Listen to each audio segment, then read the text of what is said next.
neck muscles, the strap muscles of the neck, all these muscles in here, most of this will come up again.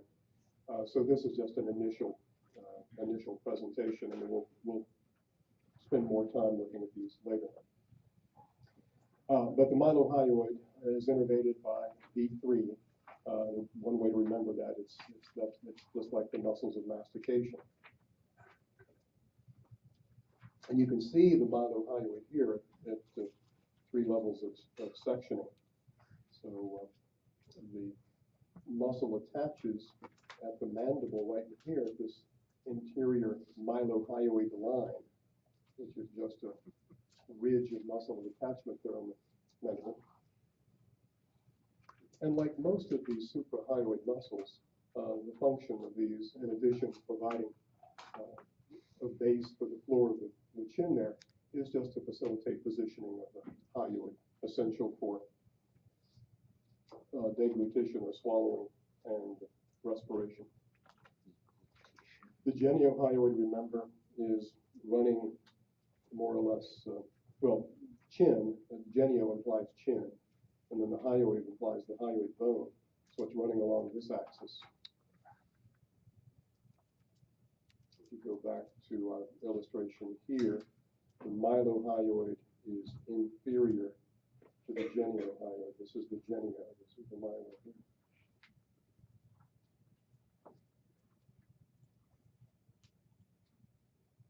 And it is innervated, like most of these muscles, by the cervical plexus, which is a part of the first 4 peripheral nerves, cervical nerve.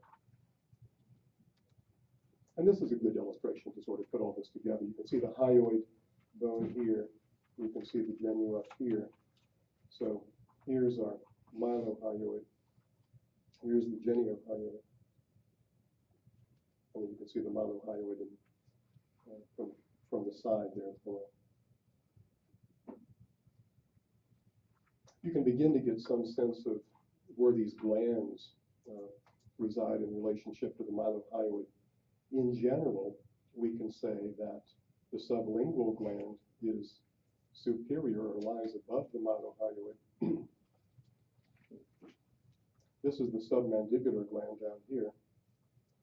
And you'll notice it's kind of harder to describe because most of it is below the mylohyoid, but there's a portion up here that wraps around it.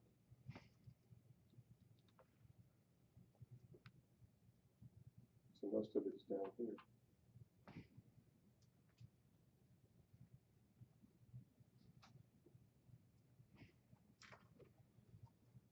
In our discussion of the neck and the upper limbs later, you'll see the thorax of the upper limbs, we'll have a lot to say about anatomical triangles, apertures, quadrangles, and so on.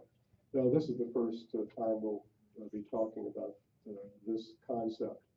It's primarily an anatomical artifice, and sometimes be clinically useful, and it's, the way the term is defined is a little bit confusing.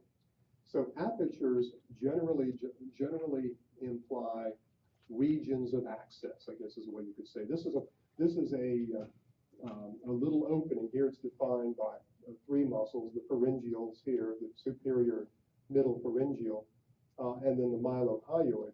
But the implication when we talk about the triangular aperture of this region posterior to the mylohyoid is this is a region where one could possibly access, for example, two of the cranial nerves, the lingual artery, and then even part of the submandibular gland.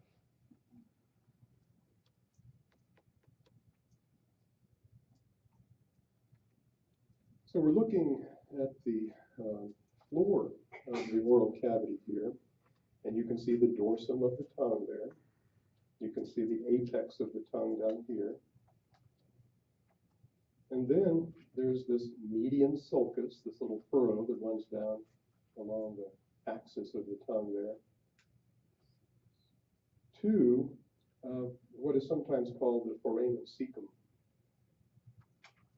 Foramen implies an opening. As far as I know, there's really no opening there. That's a vestigial embryonic tissue, part of the same tissue that gives rise to the thyroid gland. I'm not aware of any actual opening And then on either side, running either side of that foramen, cecum, is that it goes by a variety of names. The terminal sulcus. So where I've sort of drawn in those lines there, that would be the terminal sulcus on either side. And the terminal sulcus more or less separates the body of the tongue from the root of the tongue. So this would be the body here, and that would be the root back there. And then you can see there's a whole ridge of these little papillae anterior to the terminal sulcus, which we'll talk about later. But these papillae, which of course characterize the tongue, surface of the tongue, to varying degrees contribute to the sensation of taste.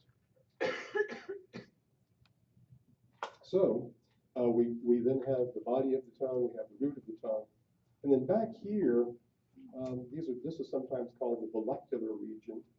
There's vallecula there. And what that is here's your epiglottis right here. And so the epiglottis is going to be moving in this illustration top to bottom, sort of like it's going to be moving along this axis. And this is a membranous tissue that facilitates the ability of the epiglottis to change position. It's just a very thin membranous tissue.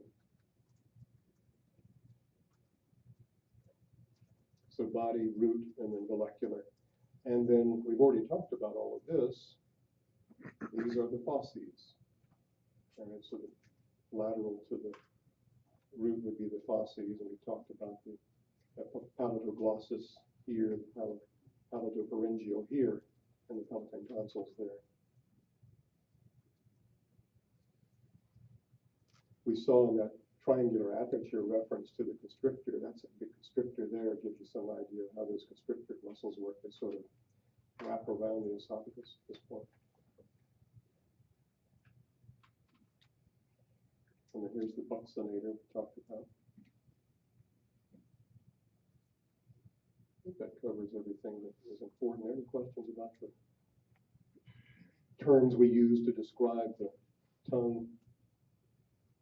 There's a record holder at the bottom right there, although I think a woman has now displaced him. I thought I read not long ago that a woman now is official, according to Guinness, has the longest tongue.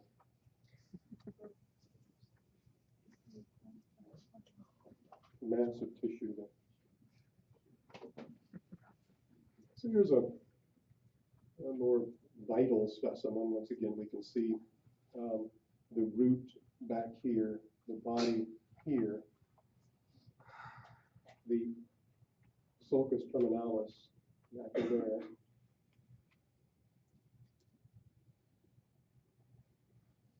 And then there's that furrow that constitutes the medium sulcus along the midline there. This is the oropharynx, inferior to the nasopharynx. We can see the buccinators again, masseter, and some of the pterygoids.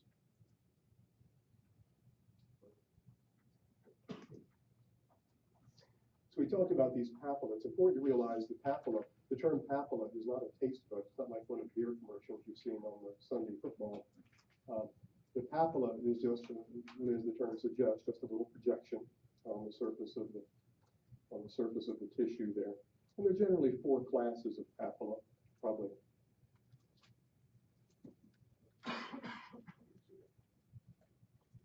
We could probably enumerate a few other types. The 4 traditional classes are the valate, which are these, sort of a V shape. That's easy to remember.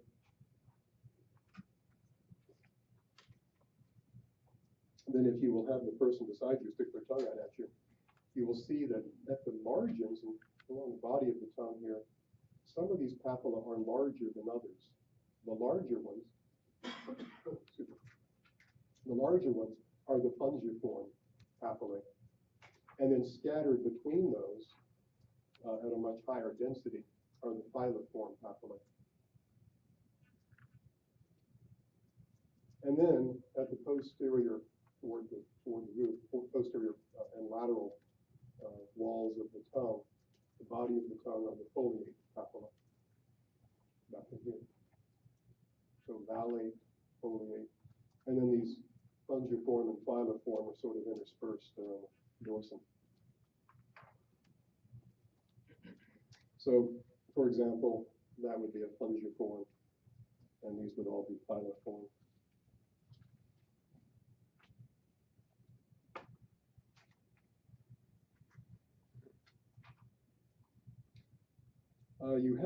There's a great, I don't even know that I want to get into a thorough discussion of the gustatory sense, because there's a lot of debate going on, even over the basic anatomy. There are regions of the buccal cavity that seem to have the ability to taste certain types of things. For example, peppers. Peppers, as you know, the capsaicin will bind or activate the free nerve endings. And so you can actually sense the burning sensation of capsaicin along much of the interior of the mouth. But we normally associate taste, gustation, with those papillae and the taste buds that line the walls. If you imagine that, you imagine any given one of these papillas or something like this. Generally, the taste buds, which are a type of neuroepithelium, will be on the walls of the papilla like that.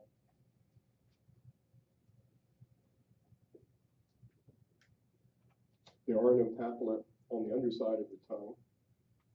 What we do have on the underside of the tongue are fairly large lingual veins that are important to you as a PA, because you'll use those to accelerate the uptake of certain medications.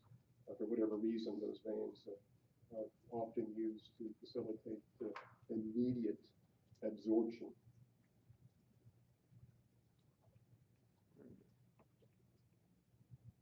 So most of these structures we've already talked about. We've already talked about the distinction between the glands there as well. Now, I don't think you need to memorize this table, and we've already talked a little bit about this. We've said that with respect to the muscles of the tongue, there are two general classes, intrinsic and extrinsic. We said that the extrinsic muscles position the tongue. When you stick your tongue out at somebody, that's largely the action of an extrinsic muscle. When you withdraw the tongue, that's extrinsic. But when you alter the shape of the tongue, it is the intrinsic muscles that largely do that. We've also found that virtually all tongue muscles are innervated by the hypoglossal, with the exception of the palatoglossus, which is vagal.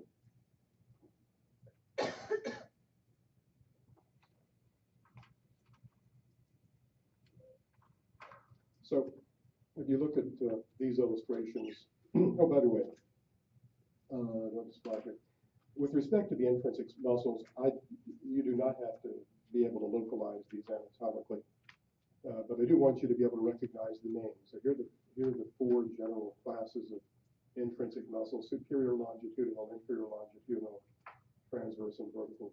Part of the problem with trying to identify these anatomically is that, of course, you know that your tongue is capable of an amazing variety of shapes. These muscles are, while to some extent they're aggregated together, they also sort of interdigitate, and that interdigitation of these muscle groups enable you to change the conformation of the tongue so radically. But in any case, let me repeat that. You don't have to localize these, but you should be able to recognize these terms as terms used to describe the intrinsic muscles of the tongue. So if we go back here, you can see, for example, the superior longitudinal and so on. And this would be the superior here. These would be inferior here, superior here. Beyond that, let's not worry about it. Now, there are several of these extrinsic muscles, though, that I think are fairly easy to identify. If nothing else, the terms tell us how they're organized or arranged. For example, styloglossus, right here, from the styloid process to the tongue, styloglossus. The hyoglossus here, from the hyoid bone to the tongue. And what does genio imply? Chin, yeah. So you can see this is the genioglossus here. Don't confuse the genioglossus with the geniohyoid.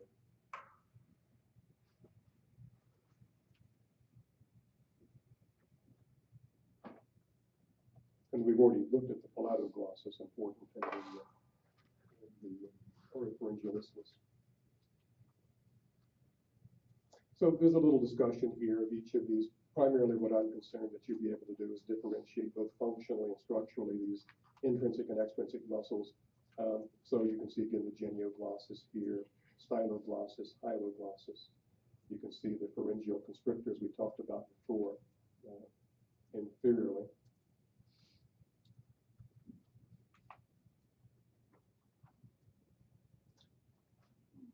And so all these extrinsic muscles, once again, provide you with the ability to move the tongue in the buccal cavity, even out of the buccal cavity. For example, it's not simply that they're necessary for swallowing and deglutition. I was listening to a report, somebody was talking the other night about the R sound, and there's a term for it. Does anybody have any linguist in here?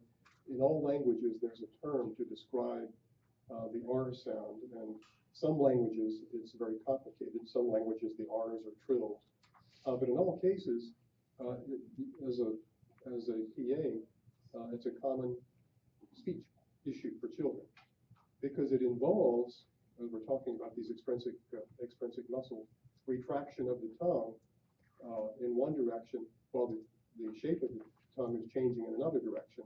And for whatever reason, individuals often have difficulty with that. So I can't think of the term that is used to describe these.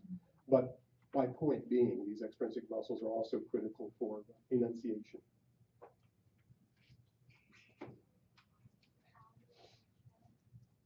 Well, it began with an R, and I guess I wasn't paying attention. But there are different types of trill. Different languages use different trills. Yeah, there are even uvular trills. Can somebody please perform a uvular trill for us? So remember some of the African languages. I'll work on it. I'll do it. That's a pigeon. You're going to have the floor covered with pigeon poop here. So we talked about the palatoglossus. That's just to complete our picture. Remember, the palatoglossus is the anterior portion of the fauces. And that, as we pointed out, is exceptional in that it is innervated by cranial nerve 10. Now, cranial nerve 10, kind of keeping that straight, most of these muscles of deglutition, most of the muscles of the soft palate are also innervated by the vagus. So it sort of fits into that category. Palatoglossus muscle makes what part of the isthmus? Remember, let's go way back here if we can. See, there's your palatoglossal right there. So remember all of all of this was your fauces. So it's the anterior margin. It's just a little strip of muscle.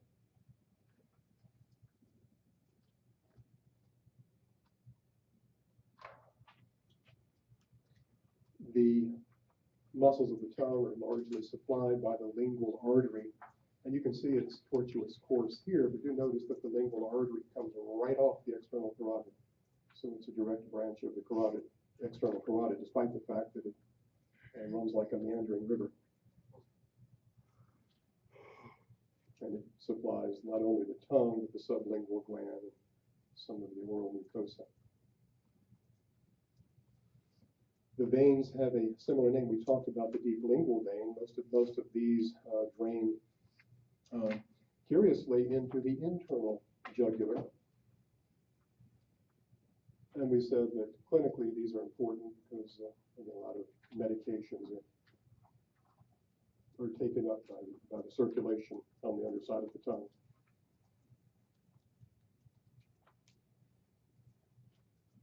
Now, you can see the innervation of this region is a little bit complicated. You could perhaps the simplest thing to pay attention to is the hypoglossal, which is this nerve, and you know what it does. The hypoglossal then innervates all of those muscles of the tongue, with the exception of the palatoglossus. So that one's easy. glossopharyngeal, we'll talk a little bit more about later, that's cranial nerve 9. It serves a number of purposes. We're going to talk about it in just a moment with respect to taste sensation and tactile sensation. And then the one that I was suggesting a moment ago is going to give you a bit of a fit, is this thing right here. This is where both 5, V3, and 7 come together. So this would be the chorda tympani from 7 here, and this is the lingual nerve. It will continue as the lingual nerve, but remember it carries fibers from both 5 and 7.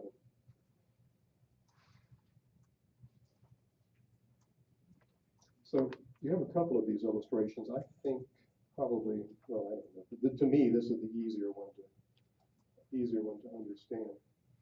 So what this is explaining for us, and you can see it's sort of broken into specific regions or zones here. This is providing us an indication of how taste sensation and tactile sensation is allocated by cranial nerve. So so you have a green side on both. You have a taste sensation on both sides of your tongue. You have somatic sensation on both sides of your tongue. So don't be fooled by that. But let's start with taste. All right. So for the anterior tongue, we're talking basically about the body of the tongue here. It's usually called the anterior 2/3, but really the body of the tongue, body of the dorsum of the tongue. Taste sensation is transmitted by 7 facial nerve. It's getting very peculiar. However, again, you can imagine the blue on this side too. Somatic sensation for the dorsum of the body of the tongue, is provided by the lingual nerve, cranial nerve 5. So, somatic, tactile sensation, pain, that sort of thing, temperature, taste. So that's the only hard part. You usually have to keep those two straight, because if you come back here and look at the root of the tongue, the root and the fauces, notice they're the same on each side. So for example, taste, it's the glossopharyngeal back here, and for general sensation, it's also the glossopharyngeal. So all of this is cranial nerve 9. And then for the molecular region, taste is cranial nerve 10, and general sensation is also cranial nerve 10. So it's only the anterior tongue that's vexatious.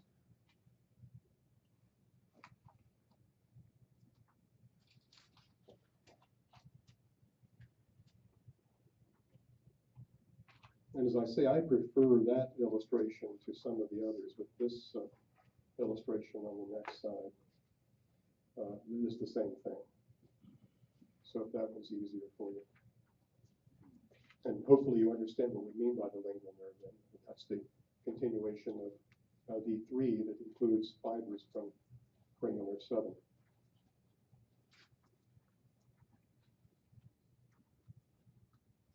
Not too concerned about the lymphatic drainage in this region.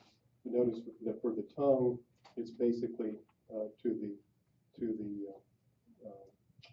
floor of the tongue, and then anteriorly for the root and the molecular region, it goes back into the neck, into the cervical lymph nodes.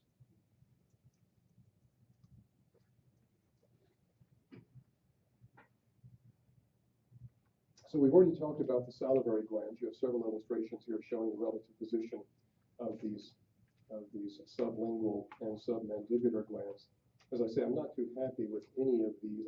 I'll try to find a better picture, better illustration. But the general theme is as follows. We talked about this plica here, this little ridge, and most of that ridge consists of openings for the sublingual glands. If you look maybe at this illustration, this sort of helps us understand that. We can see the ducts here. There's the sublingual papilla in this region on either side of the frenulum. But the complication is And this, the large one that you see tonight, when you go look in the mirror and you want to play with your submandibular duct, and you poke it, that's the opening right there. And those are the two large ones. These two large openings on either side of the frenulum are for the submandibular. But surrounding that are going to be the papilla for the sublingual gland, and then all of this is sublingual as well.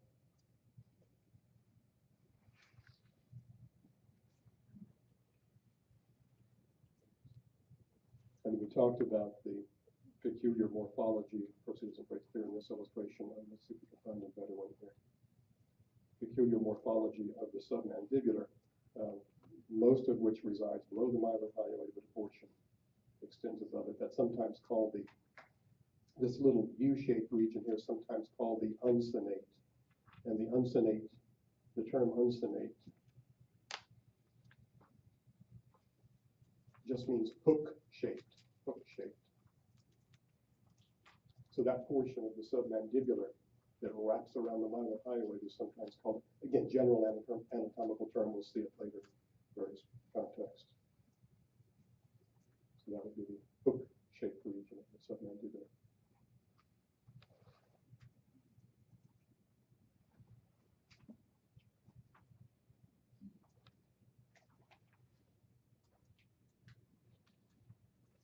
Yeah, I don't think there's much here. You can see the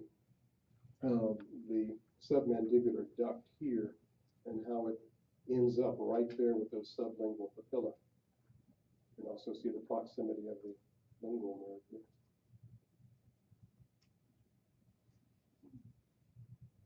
This is how I feel right now. And the sublingual glands would then be here. In this illustration, we really don't have a good indication of the submandibular, but this is the submandibular gland here, sublingual, submandibular. Okay, so wrapping around the mylohyoid.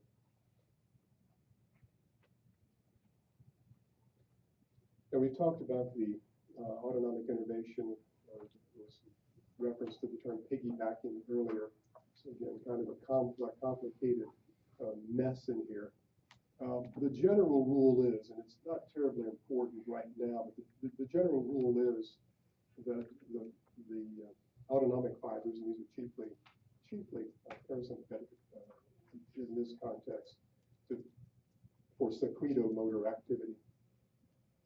Above the palate, all of those glands are innervated by the petrosal branch of the facial nerve.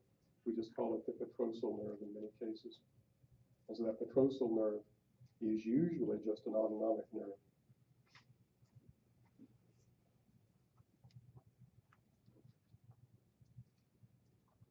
And then below the palate is what we've already talked about before, the chorda tympani, another branch of 7, which joins up with the mandibular to innervate these glands.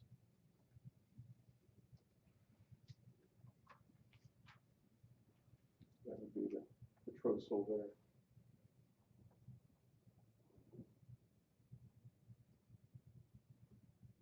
So this is another illustration. Remember, we had that crazy hand drawing earlier. This is the same thing here.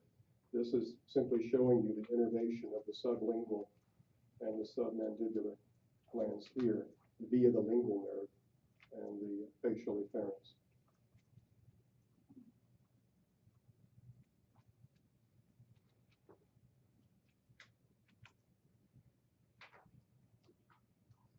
Here we already talked about the cervical lymph nodes. The parotid gland, we've already indicated when we saw the little video earlier, the pulsing there. It's supplied primarily by branches of the external parotid, the submandibular and the sublingual by branches of the facial and lingual arteries.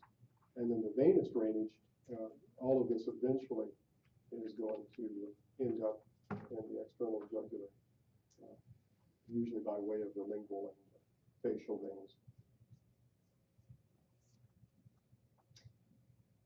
We looked at the palate earlier. We know that the palate, the hard palate anyway, is made up of 2 general bones, the maxilla and the palatine back here.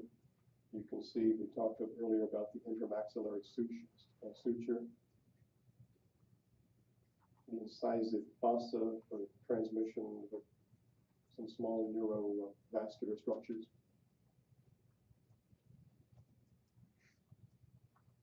It's the maxilla there.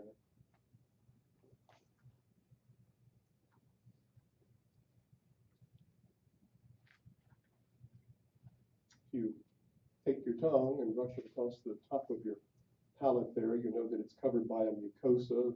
These are sometimes called the transverse ridges. That's very common, very normal. For a variety of reasons, they sometimes become inflamed and painful.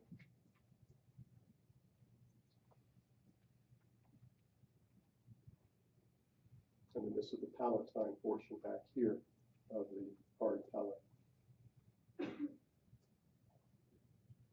Here we're looking at the soft palate.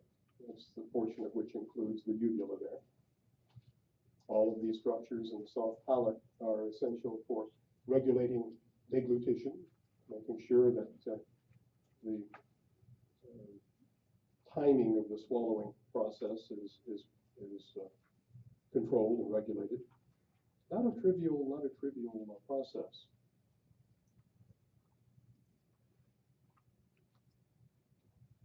And we're looking at the soft palate back here. We're looking at a portion of the fauces, mentioning the red coloration here. It looks to me like those might have a little bit of inflammation or whatever.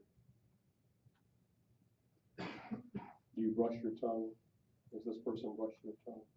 And you should be able to recognize the fungiform papilla. Right.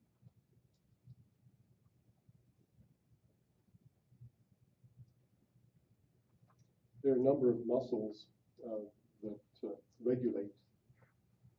I'm sorry, the number of muscles that regulate swallowing deglutition. They're listed here. I think probably what I would have you keep in mind about all of them, and I'm not going to ask you to identify them anatomically, but they're all innervated by cranial nerve 10, except for the tensor belly that we looked at earlier. What was that? Wasn't that 5? And they're gonna 2, 1? Yeah, it's fine. To complete our picture of the pharynx, we'll look at a specimen that's been divided in the midline. Looking at the pharynx from the inside will also let us see the muscles of the palate that we left out of the picture in the previous section. Here's the pharynx. Throughout its length, the back wall of the pharynx lies just in front of the vertebral bodies and the longest muscles, with a layer of loose fascia in between that permits movement. The pharynx opens forwards into the nasal cavity, the oral cavity, and the larynx. Up here, it opens laterally into the auditory tube, as we've seen. Down here, it opens downward into the esophagus.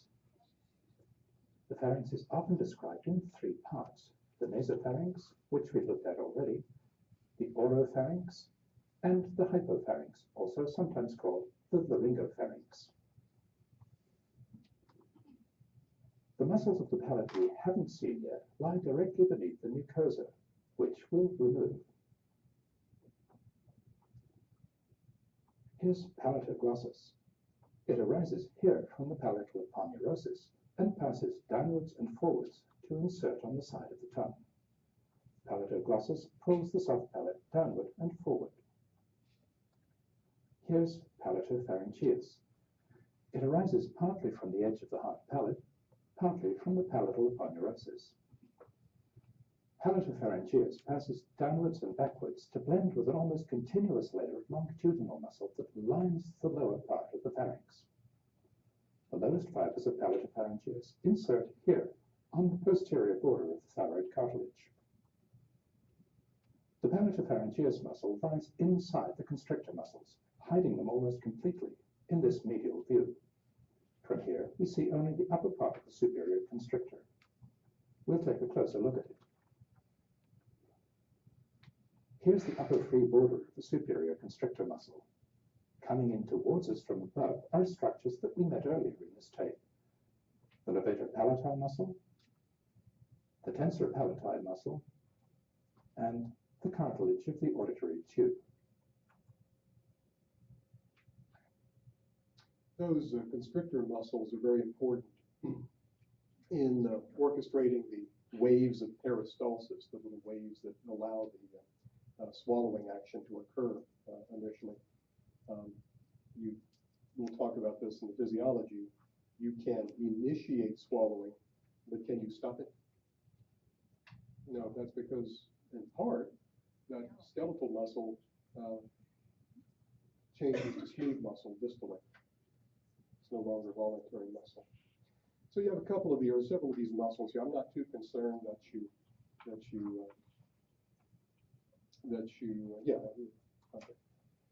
be able to identify all these. Be able to identify the uvular muscle there. So there was another one here that I wanted you to be familiar with. Yeah, that's not so clear in this illustration. If you look up in here, there's a muscle called the Salpingia pharyngeus. There's a portion of it here, and I think you see another portion of it there. So in other words, this would go along this plane. Now, the reason I mention that is because of this prefix, Salpingio, and that just implies opening. It implies a tube, and so in this case, what's the tube that is being referred to in the Salpingio pharyngeus? What is that blue thing up there? Yeah, what's another name for that? Yeah, the eustachian tube. So I guess my point here is that this is another general anatomical prefix that you will see at various regions of the body. It's in the female reproductive tract, for example. But it just refers to proximity or adjacency to a tubular opening. The arteries that supply the roof of the mouth, we'll have better illustrations for this later. There's a greater palatine, there's an ascending palatine, but these are depending upon the location, branches of the maxillary and facial arteries. You'll notice the palate, we talked about the transverse ridges, also includes palatine glands. You can see the little holes, the little apertures here. Those are mostly mucus glands. In fact, I think they're entirely mucus glands. Whereas if you run your tongue the back of your lips, you notice you feel little ridges there, little bumps. Those are salivary glands. Those are lesser salivary glands. But these are just mucus.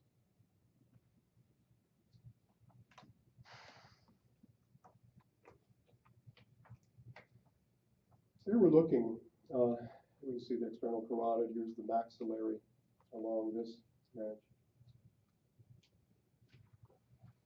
And so you can see that it's that maxillary that's giving rise to a number of these arteries.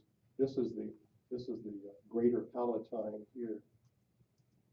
So it's coming along this way and coming along this way, and then there's an anastomosis of the palatine arteries. And one of your burdens as a PA will be dealing with this profusion of blood vessels in here. We'll talk about these later. But now, just for now, notice that a proportion of those nasal, those vessels in the wall of the nasal cavity are also provided by branches of the maxillary. Nosebleeds are going to turn up in a variety of conditions, and primarily because of just this vast profusion of vessels up there. So we talked about the pterygoid plexus earlier. There's the pterygoid plexus. And in general, I think we can say that in this region, I think probably important to point out, and actually in the face in general, I think it's probably true for the face in general, there is much greater interconnection of veins than there is of arteries. You remember our discussion earlier in the year of, it seems like a year to me, you remember our discussion of end arteries and terminal arteries? What were they? Yeah, it's like you have a some artery with one large, it brachiates and branches, but if at some point it terminates in a tissue, and so that's what we mean by end artery. If that end artery, if it loses blood, then that tissue is going to be necrotic or at least hypoxic, depending on the interval. That doesn't happen so much. I guess that's the point I'm trying to make with veins. Veins just branch and interconnect much more profusely than do arteries. And that in part is reflected by this pterygoid plexus, which we said adjoins or interconnects the internal and external carotids. And as we pointed out, the lymphatic drainage is for the most part, into these cervical nerves that surround the jugular there. Those interconnect the jugular. What did I say? I'm sorry, thank you. Yeah, thank you. Jugular. I feel fairly certain that's not the last time I say that. And you have yet another illustration of this curious interconnection of the cranial nerve 7, cranial nerve 5. The palate is innervated for the most part by the greater palatine nerve. There's the lesser palatine. They tend to follow that pathway that we saw with the artery and the roof of the palate there. All come down. Both the nerve and the artery come down what is called the palatine canal here.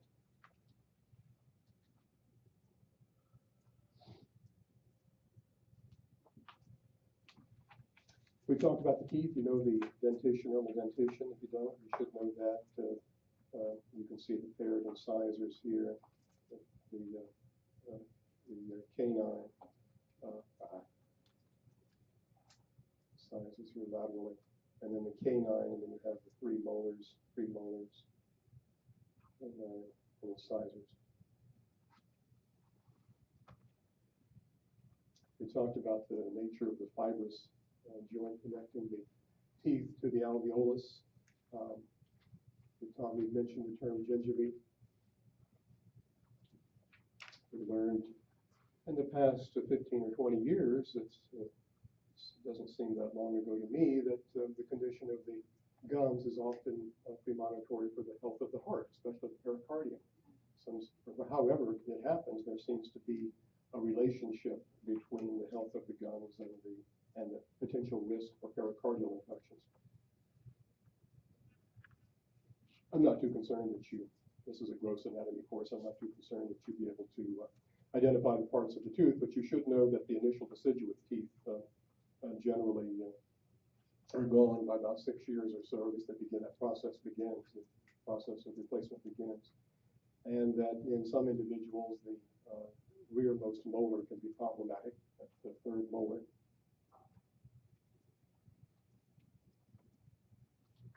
We've already talked about the alveolar arteries and veins.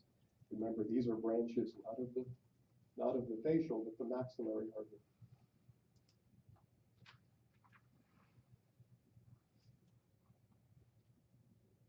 And then that, what the dentist anesthetizes when they start drilling on you, bringing out the hacksaw and the hammer, they're usually anesthetizing the alveolar nerves that you see indicated here. The superior is a branch of the maxillary nerve. The inferior is a branch of the mandibular nerve.